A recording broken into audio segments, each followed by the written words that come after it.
अतृप्त वासनाएं, कामनाएं और कर्म फल, यही जन्म का कारण है। जन्म और मरण के बंधन से मुक्त कौन है? जिसने स्वयं को, उस आत्मा को जान लिया, वो जन्म और मरण के बंधन से मुक्त है। वासना और जन्म का संबंध क्या है? जैसी वासना वैसा जन्म। यदि वासनाएं पशु जैसी तो पशु योनि में जन्म, यदि वासनाएं मनुष्य जैसी तो मनुष्य योनि में जन्म। इन्हें रोको सूत्रधार, इन्हें रोको। संसार में दुख क्यों है? लालच, स्वार्थ, भय संसार के दुख के कारण है। तो फिर ईश्वर ने दुख की रचना क्यों की? ईश्वर ने संसार की रचना की और मनुष्य ने अपने विचार और कर्मों से दुख और सुख की रचना की। क्या उत्तर दिया? क्या ईश्वर है? कौन है वह? क्या रूप है उसका? क्या वह स्त्री है या पुरुष? सूत्रधार, ये यक्ष आज युधिष्ठिर को हरा कर रहेगा। किसी तरह रोको उसे या नाटक को। हे यक्ष, कारण के बिना कार्य नहीं। यह संसार उस कारण के अस्तित्व का प्रमाण है। तुम हो, इसलिए वो भी है। उस महान कारण को ही अध्यात्म में ईश्वर कहा गया है। वो न स्त्री है न पुरुष। उसका स्वरूप क्या है? वो सच्चित आनंद है। वह अनाकार ही सभी रूपों में स्वयं को व्यक्त करता है। वह अनाकार स्वयं करता क्या है? वह ईश्वर संसार की रचना, पालन और संहार करता है। यदि ईश्वर ने संसार की रचना की तो फिर ईश्वर की रचना किसने की? वह जन्मा, अमृत और अकारण है। भाग्य क्या है? हर क्रिया, हर कार्य का एक परिणाम है। परिणाम अच्छा भी हो सकता है, परिणाम बुरा भी हो सकता है। यह परिणाम ही भाग्य है। आज का प्रयत्न कल का भाग्य है। सुख और शांति का रहस्य क्या है? सत्य, सदाचार, प्रेम और क्षमा सुख का कारण है। असत्य, अनाचार, घृणा और क्रोध का त्याग शांति का मार्ग है। चित्त पर नियंत्रण कैसे संभव है?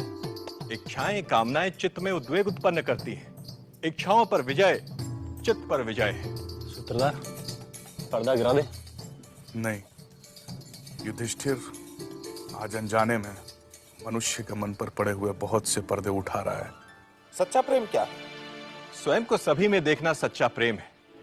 स्वयं को सर्वव्याप्त देखना सच्चा प्रेम है। स्वयं को सभी के साथ एक देखना सच्चा प्रेम है। तो फिर मनुष्य सभी से प्रेम क्यों नहीं करता? जो स्वयं को सभी में नहीं देख सकता, वह सभी से प्रेम नहीं कर सकता। तो आसक्ति क्या है? प्रेम में मांग, अपेक्षा, अधिकार, आसक्ति है। मेरे प्रश्न अभी समाप्त नहीं हुए युधिष्ठिर। मेरे उत्तर अभी शेष हैं यक्ष देवता।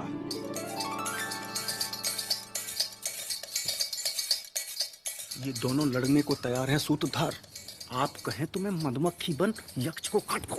बुद्धिमान कौन है? जिसके पास विवेक है। नशा क्या है? आसक्ति। चोर कौन है? इंद्रियों के आकर्षण जो इंद्रियों को हर लेते हैं, चोर है। जागते हुए भी सोया कौन है? जो आत्मा को नहीं जानता, वो जागते हुए भी सोया है। कमल के पत्ते पर पड़े जल की तरह अस्थाई क्या है? यौवन, धन और जीवन। नर्क क्या है? इंद्रियों की दास्ता नर्क है। मुक्ति क्या है? अनासक्ति ही मुक्ति है। दुर्भाग्य का कारण क्या है? मद और अहंकार। सौभाग्य का कारण क्या है? सत्संग और सबके प्रति मैत्री भाव।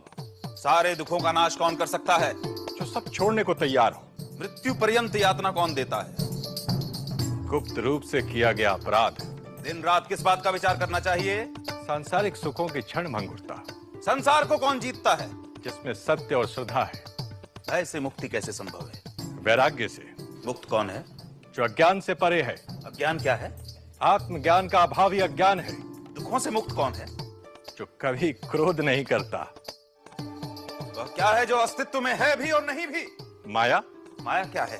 नाम और रूपधारी नाशवान जगत। परम सत्य क्या है? ब्रह्म। यक्ष महाराज, क्या तुम्हारे प्रश्न समाप्त हो गए? नहीं! प्रश्न कभी समाप्त नहीं होते, पर ये वे मूलभूत प्रश्न हैं जो हर विद्यार्थी को अपने आचार्य से करने चाहिए, क्योंकि प्रश्न ही उत्तर के द्वार खटखटाता है। प्रश्न ही उपलब्धि द्वार है। अपने भाइयों को ढूंढने आए और जल पीने आए युधिष्ठिर ने एक एक कर यक्ष के सारे प्रश्नों के उत्तर दे दिए। यक्ष प्रसन्न था।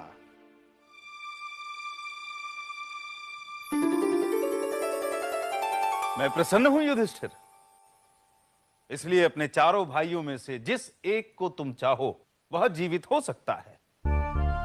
यक्ष, ये जो श्याम वर्ण, अरुण नयन, सुविशाल शाल वृक्ष के समान ऊंचा और चौड़ी छाती वाला महाबाहु नकुल है, वही जीवित हो जाए।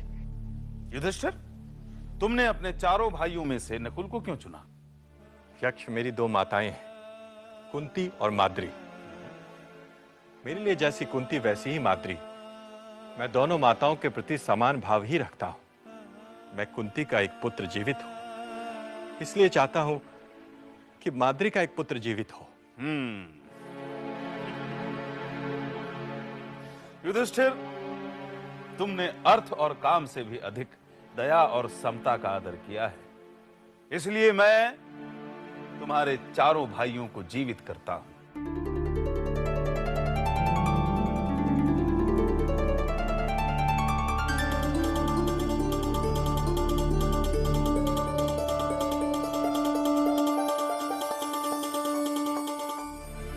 और यह लो ब्राह्मण की अरणी और मंथन काष्ठ।